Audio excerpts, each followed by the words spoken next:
Welcome to the Jeffco Public Schools Talking Ed Podcast, and I'm your host, Jason Glass, proud to be the Superintendent and Chief Learner with Jeffco Public Schools. And over the next half hour, we'll dive into an authentic conversation about your schools and our kids' education. I'm pleased to be joined on this podcast with Van Scholes, who is the Executive Director of A+ Colorado, an action tank focusing on evaluating and advocating for district-level decisions, policies, and approaches to impact student achievement in Colorado. Van has over 25 years of experience leading education reform efforts from the classroom to the State House and focusing on issues such as school choice, accountability, and student achievement. And we're also joined by Eric Gorski, who serves as the Bureau Chief for Chalkbeat, Colorado. Eric previously worked as a reporter for the Denver Post, covering, well, everything, but also focusing on education issues. Eric was a national writer for the Associated Press, and Eric's current publication, Chalkbeat Colorado, is an online news resource exclusively dedicated to covering education issues in Colorado with professional journalists. Gentlemen, welcome to the podcast. Thanks for having us. Yeah. Great. Van, let's start with you. As I mentioned earlier, A+ Colorado describes itself as an action tank as opposed to a think tank. So tell us what that means and in what ways do you and A+ work to have an influence on education in Colorado? Well, thanks again for having me. A+, as you said, is focused on supporting policy and practice at both the school district level and the state level to improve all forms of student achievement. And when I say all forms, I'm talking about reading, writing, math, and also the arts. The difference between a think tank and an action tank, by our definition, is we're focused on looking at what's working, what isn't working in the system, and then pushing for those things that are working more and better. And we sometimes look at critical issues like teacher pay, or how schools are managed or authorized, or how accountability is done in a district.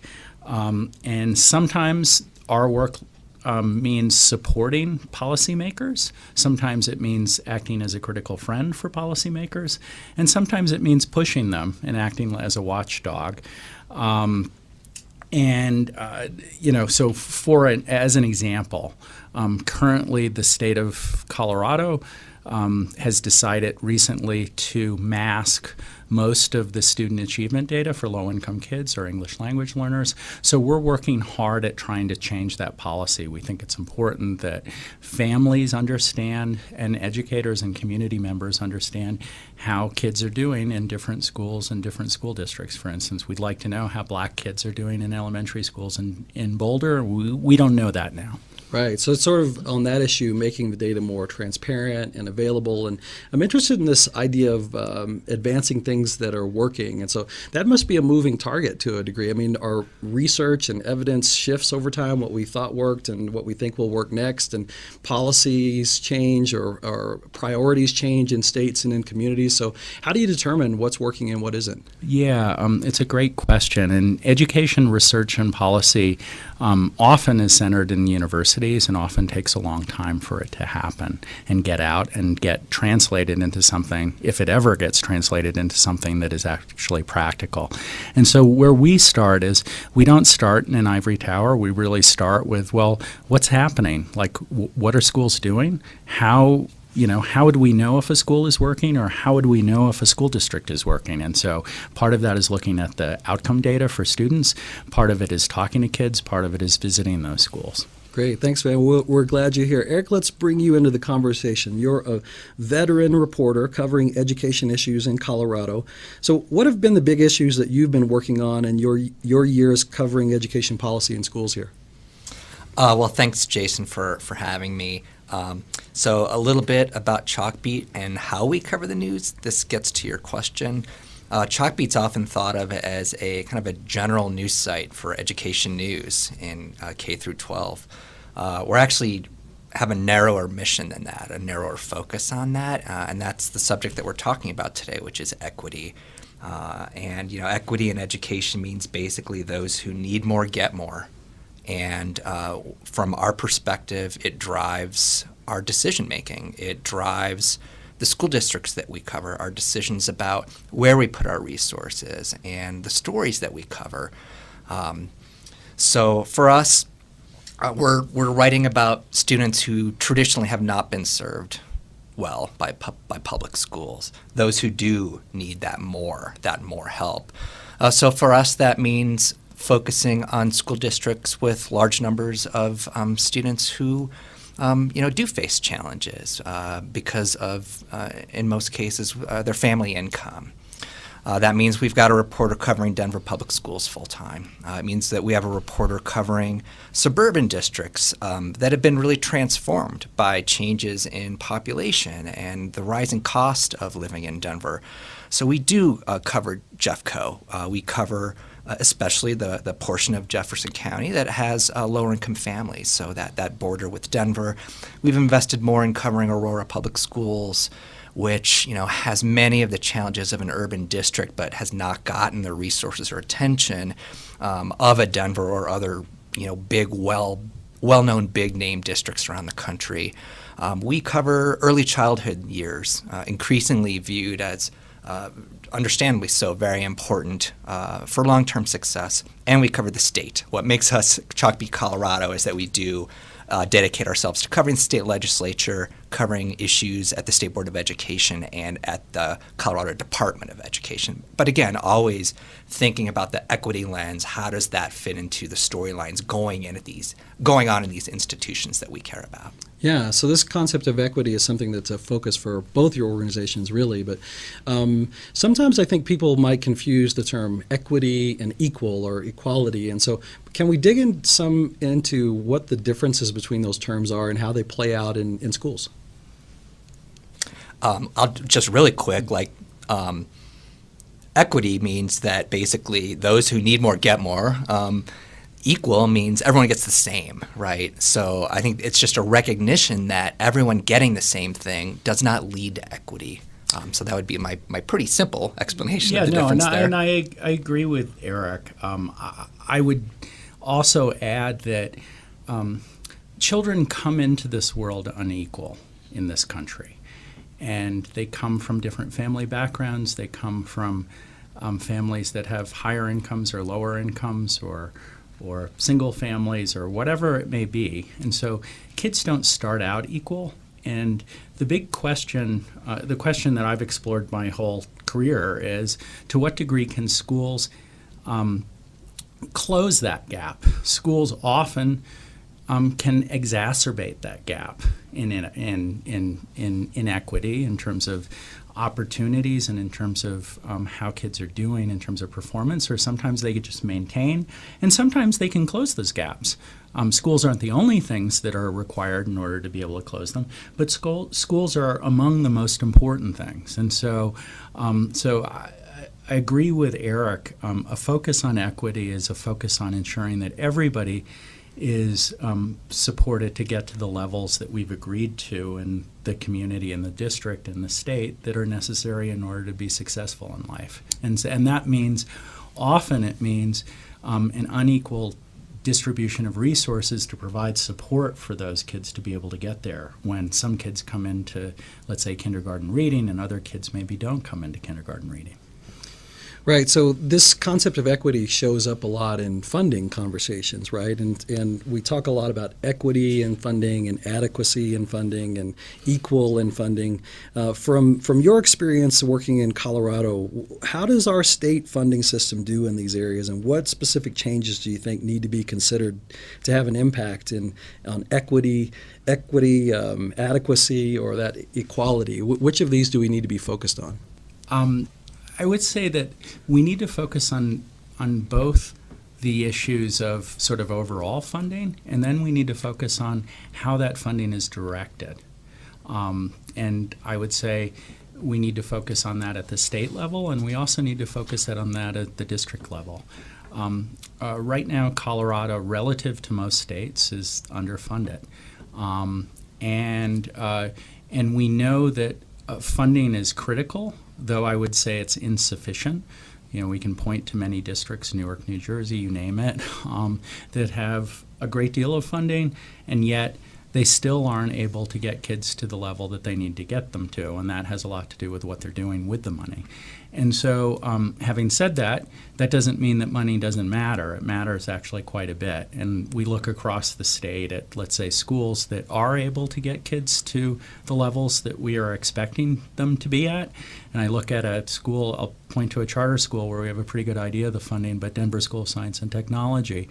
And that school does have more funding than a typical Colorado high school, and it has more funding than a typical Denver high school, and they're doing things very differently. So I would say just because they maybe have $1,000 more per kid doesn't necessarily mean that's not the driver, but again, that was, I think, necessary in order for them to be able to do what they're able to do.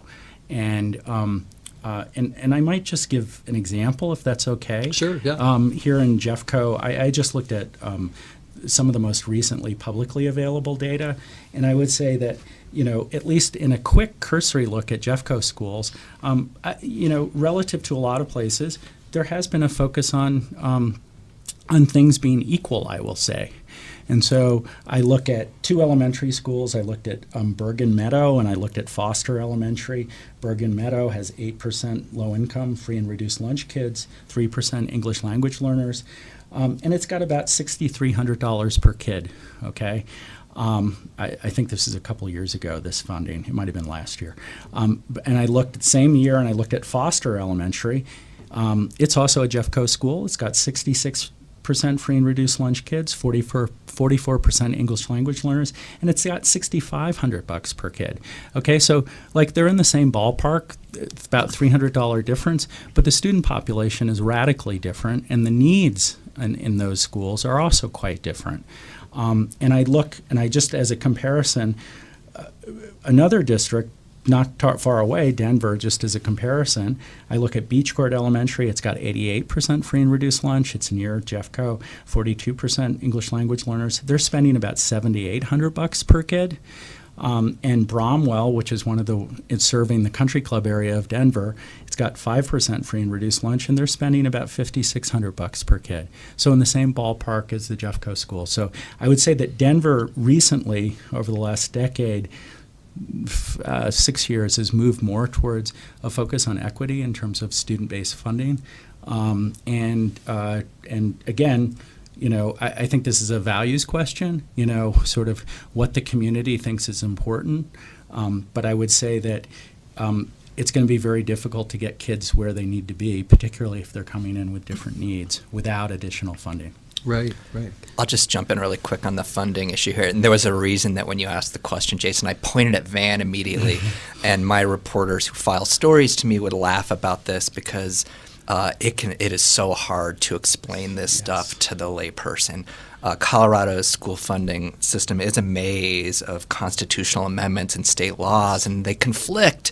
And describing some of the terms that get thrown around is just a big challenge. And that, of course, is connected to the fact that this is hard stuff to understand and to explain to people. One thing I want to point out about how schools are funded here, and another inequity, is that you've got a certain level of state funding, and then local school districts can go out and ask voters to approve tax increases. And in some districts, it's extremely difficult to make that sell to voters because of either the political makeup of the district, the history, all sorts of factors. And some have a far easier time than others in getting these measures passed. That creates a lot of inequity with the haves and have-nots when it comes to who will support these local measures. Right. So sometimes the political nature of the community makes it easier or more difficult to pass these questions. Sometimes it's the level of affluence or wealth. So raising a mill in one community generates a lot of tax dollars. In other communities, it doesn't generate. So you have to ratchet up the tax rate a lot more in some places. So those create places for inequities. But within the state Finance Act, the School Finance Act, there are equity factors built in. So I guess the real question is it enough? Like, are we creating enough of that spread where we're really giving kids that are in our disadvantaged schools or school-serving disadvantaged population? And equitable chance to succeed? Is that in the School Finance Act? And then, Van, you pointed out that districts have got some abilities to do some of that with the dollars that they get as well through things like either district-directed special funding areas, like you direct dollars to Title I schools or schools that serve high levels of free reduced lunch students. And in Jeffco, we've moved toward this student-based budgeting process, so there are even factors built in to try and create that. But I guess that's always a question that we wrestle with, is it enough, and is the difference enough? Right.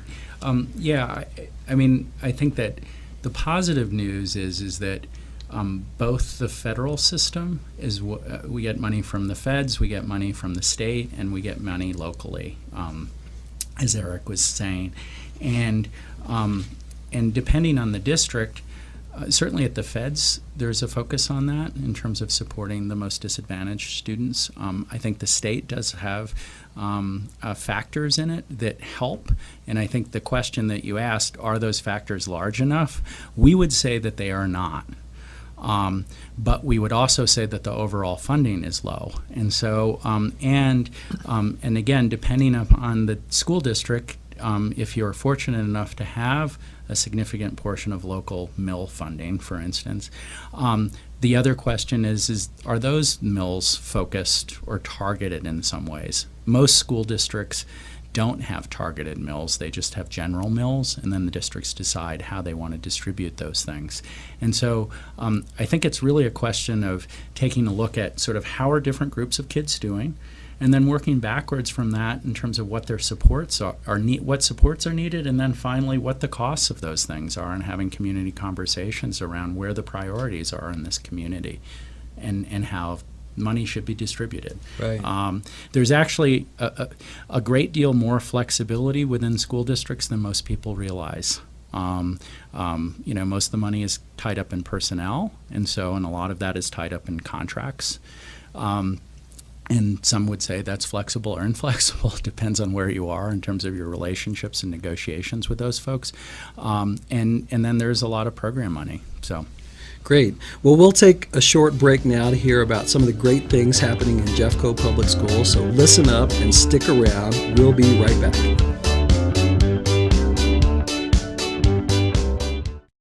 Hi, I'm Indigo Earhart. I'm Benjamin R. Stowers. Faith Kelly. Jack Ayala. Kaylee Martinez. I'm Piper Addenbrook. Jessica Aaron Spolstra. La Kong. Taylor Schmidt. Annalisa Hurtado. Devin Lucero. Alex Cabollo. Leonardo. At JPS-TV, we like it when the kids do the talking. JPS-TV, Jeffco's official Emmy-nominated YouTube channel. Subscribe today. Hey, wait, you want me to spell it? Yep. Well, thanks, and welcome back to Talking Ed here at Jeffco Public Schools. We're joined today with Van Scholes with A+ Colorado and Eric Gorski, a bureau chief with Chalkbeat Colorado. And we were talking about funding and equity and some of the challenges associated with that. We want to shift the conversation a little bit beyond just funding and think about how equity plays out in other elements of how schools operate. So either one of you gentlemen, how does this concept of equity, how can it manifest itself, and how can we be more equitable as a system outside of just the funding conversation? Sure.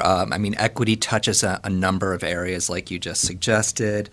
It touches transportation issues, especially in districts that promote school choice. It touches on discipline practices. It even touches on things like parent-teacher conferences. These are all things that we've written about recently at Chalkbeat. With transportation, school districts that have and encourage school choice in terms of different school models, different school governance structures, whether they're district-run schools or charter schools or innovation schools that have many of the same freedoms of charter schools but are still run and home in school districts. It's one thing to have these different programs. It's another thing to be able to get to them, right? And some families have the means. Some families have the ability to get their kids anywhere, drive across the city. They will do anything to get their kids in the right school. Then there are low-income parents who can't. And in a school district like, for example, next door in Denver, there is a bus system are run by RTD, but not all kids have access to that, and there aren't enough resources right now to provide the passes that they need. Even if you put a bus pass in every kid's hand, is that really going to level the playing field in school choice? Many would argue no, it won't. On discipline practices, and I know this is something that you've looked at and considered in Jeffco. There's a long track record of children of color, particularly black boys, being singled out for discipline, for being suspended and expelled from school. And there have been efforts to bring in more restorative practices that is more about teaching and keeping the kids in school than kicking them out as a form of punishment. There is awareness, I think, on the part of districts that steps need to be taken to make sure that kids aren't being picked out because of their race, because of their background. And I mentioned parent-teacher conferences just this past week. One of my reporters wrote a story about the Adams 14 school district getting rid of parent-teacher conferences and basically telling parents that if you would like to get a window on how your kid is doing at school, check out this software program. You can look at it on your phone or on your computer. Because of a lot of demands on their people, right? They are a school district with large numbers of disadvantaged students, and they want to, they say, commit more time to instructional time. They're concerned that those conferences eat up time that otherwise could go to that. Yet, if you're a parent of a low-income student, how are you going to find out really what's going on? Are you going to be able to figure out how that app works and what it really shows you? Where is that face-to-face interaction? We talked to recently a teacher in a different school district who was talking about a parent-teacher conference. In fact, I believe it was right here in Jeffco, where this was a low-income mother. The teacher had a long day, a hard day. At the end of the day, just wanted to go home. At 7 o'clock at night or whatever it was dark outside. In comes in a mother with pushing a stroller and her kid in tow, her kid who's a student in tow, freezing from the cold, and basically said to the teacher, all our dreams are on the shoulders of our son. What can we do to help him, right? It was that face-to-face interaction that meant so much, and I think made a big difference for the entire relationship, and that teacher and the family working together on behalf of that student. So those are some of the things that came to mind, Van. Yeah, I mean, maybe building off of what Eric's described in terms of the relationship between schools and families, it's critical. It is important that teachers know the standards and they know how to get the curriculum out to kids and have them understand it, but it's also equally important that families understand what's going on and they can support their child in their learning. And so that interaction, that relationship between the school, the classroom, and the teacher and the family is critical. And so this would be an example of where I think with a focus on equity, for instance, there are a lot of schools and school districts that are doing home visit programs and these sorts of things. And some would say, hey, that's getting us off of our mission around teaching kids how to read and write, as an example.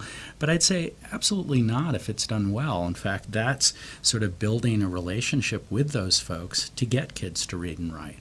And we've found in the most effective schools across the country that they have these very, very strong personalized relationships. I mean, whether or not it's a Rupe Jesuit school, a private school that has been incredibly effective, has those sorts of relationships.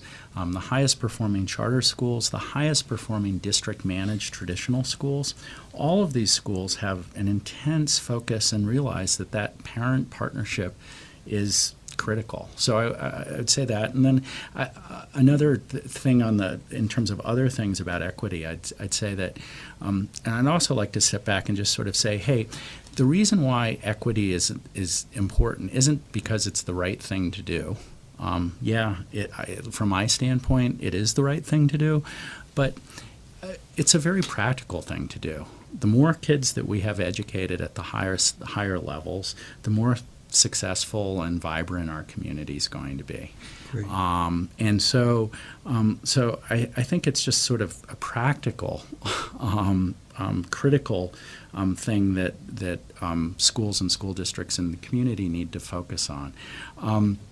And then I'd say two other things. One is I think it's important that districts sort of do an audit and look at all of their systems. So if transportation is a barrier, if family engagement is a barrier, if access to particular programs are a barrier, so you do an audit and say, is this high-powered IB program, is it, are we giving kids real access to that program and not just saying anybody can apply, but sort of making sure that we have feeder schools that support the kids to get into it.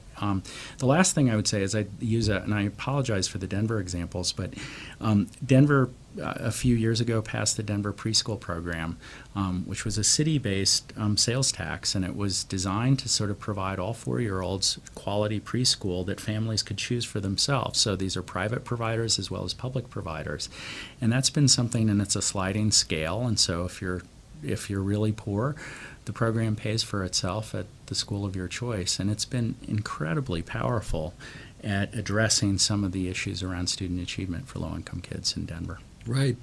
Thank you both. In my 4 months here in Jeffco, I've seen some of these issues as well, some of which you've touched on, the inequities in the discipline practices that have been present. And so we've taken some steps to try and address that. But the transportation issues exacerbate the inequities. So we have a lot of specialized programming, for example, like here at Warren Tech, that a lot of students would love to be part of. But we have sort of regional transportation systems. So it's creates some barriers for students that are in some of our far-flung parts of Jeffco to get to Warren Tech and take advantage of a program like this here. And then also the facilities. I can tell you that just in walking in different buildings here in Jeffco, I've absolutely been in some of the most beautiful school buildings I've ever been in my life, and in some of the most distressed school buildings I've ever been in my life here in the same district. So there are inequities around that. And one more that I would just layer on is the issue of staffing when it comes to equity. We know that we have a really hard time attracting and keeping veteran quality staff in high poverty impact schools. So there's all kinds of strategies about that we could consider about how to go at that, but it's a constant sort of issue that you have to work on as a school system. I want to pivot a little bit and have you react to the recent vision document that was released in Jeffco last month, the Jeffco Generations document, which has equity as a part of it. But I wondered if you guys had a chance to look at that and just any thoughts or reactions you might have about that, or advice for us in Jeffco about how we bring that idea of a commitment to equity into reality here. Maybe I'll start. I have had a chance to look at it, and I think that you've outlined powerful parts of what I would describe as a vision for what Jeffco can be. Which I think is really helpful. My primary critique of it is that I had a hard time finding sort of where were the measurable goals, and maybe these are next steps, so I'll give you that. But where were measurable goals? Where's the baseline? Where are we now on those issues? For instance, how do we know, if we're focused on equity, what does that mean? What does it mean in terms of achievement? What does it mean in terms of access to programs, et cetera, et cetera? And then, what are some of those strategies to sort of get there, and then some, milestones along those ways? As I've seen districts around the country and Colorado that have had sort of both the vision, what might call a strategic plan, and then sort of regular assessments and conversations where we are relative to those things, we've seen enormous progress. I mean, I'll point, another district nearby, Mapleton School District, sort of put out a very powerful vision a decade ago about some of their transformation stuff. And they were able to make some progress. Not maybe as much as some of us would have liked to have seen, but they made some significant progress. And in Denver, the same thing. They have really sort of kept an eye on achievement for low-income kids, and they've had some of the biggest gains in the country. And so I guess to sum up, my friendly advice would be, and again, this may already be in the works, but just to sort of get clearer about some of those things. And also, in our experience in looking at a lot of these things and also processes, everybody wants different things for schools and has different particular needs. And I think one of the hardest things is to narrow in on what the most important things are. And I think that sometimes by narrowing in on the most important things, that other good things come from it. But I think that's a challenging thing to do as a school board and as a superintendent, as sort of district leadership. Great. Well, we appreciate your reflection on the document, and it is put forth as sort of a vision document or some ideas at this point. So where we are in the process is just trying to engage the community and what do you think of this and get some reaction to it. So the next steps looking ahead for us are really to work with the board to establish a strategic plan around that, and then performance metrics at a variety of different levels, from the system level to the individual tactic or goal that we're working on, even into some leading indicators. So how would we know we're making progress on some action steps that we have in place? So all that's to come or in the works, but where we are in the process now is just what do you think, and what's the reaction to the concepts that we put forward. Eric, any reactions that you have to the Generations documents or thoughts on it or advice for us? Sure. Well, I'm not in the advice business, but in looking at it, in contrast to other, I mean, we all have different hats, right? But speaking of it as a journalist and as someone who's covered this and documents like it, I mean, there's a process, right? First, you have to kind of lay down a marker and say these are our priorities, right? So first, you name equity as a priority, right? You need to get that investment from your community, that this is something that you're committed to. The hard part is specifically what are you going to do about it, right? The old devil is in the details, and not only what you can do, but what can you do that's in your control. There are only so many things you can control. We've already talked about some of the funding challenges that every school district faces. So, what can you do about funding? What can you do about the building conditions that you saw? And what can you do about different supports and making sure, like we started this conversation, those who need more get more? Great. Well, I've got one more question for you, and it's around this that, we've got Thanksgiving coming up next week. It's a time for family and friends to get together. Another tradition this time of year is settling in, watching long weekend football games, extending Turkey Day through the weekend. And here in the Denver metro area and in Colorado, we love our Broncos, but they are painful to watch right now. So what will you guys be doing for fun this coming week to work off some of that holiday turkey and keep our mind off the mile-high ponies? Well, I'm a transplant, like many people in Colorado. So my loyalty is actually with the Bears, the Chicago Bears, who are equally terrible. Right, so there's no relief for you there. No relief there except to not watch. But I think I'll be, I have family coming into town, and I believe a Pixar movie is in our future. Excellent. How about you, Van? So this year, unlike pretty much every other year for the last decade, I'm bummed because normally we will travel to my sister's place in Los Angeles, which we'll have turkey there, but we'll also have Mama Stamberg relish and lots of other Persian appetizers tied to the turkey. And so I'll miss that. We're going to be traveling over the long weekend, but we'll figure out something. Well, gentlemen, thanks to both of you. We really appreciate you being here. And that brings this edition of Jeffco Public Schools Talking Ed to a close. I want to again thank both of our gracious and knowledgeable guests, Executive Director of A+ Colorado, Van Scholes, and Chalkbeat Colorado Bureau Chief, Eric Gorski. Thanks for being with us for this edition of Talking Ed. I'm Jason Glass, proud to be the Superintendent and Chief Learner with Jeffco Public Schools. Until next time, support your public school.